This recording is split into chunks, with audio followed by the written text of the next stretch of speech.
अजिंठा ते बुलढाणा या महामार्गावर बोरखेडा गावाजवळ ट्रॅक्टर व इंडिका कारचा भीषण अपघात झाला।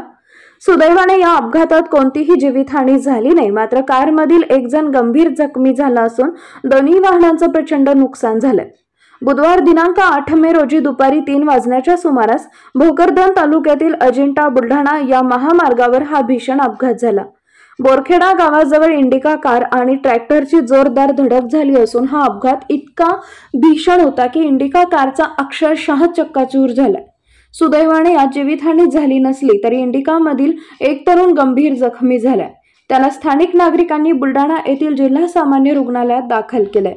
शिवशाही न्यूज प्रतिनिधी मजहर खान पठाण, भोकरदन। ताज्या घडामोडी जाणून घेण्यासाठी शिवशाही न्यूज यूट्यूब चॅनलला सबस्क्राइब करा। आपण हा व्हिडिओ फेसबुकवर पाहत असाल तर फेसबुक पेज फॉलो करा आणि शिवशाहीन्यूज.com या आपल्या वेबसाईटलाही भेट द्या।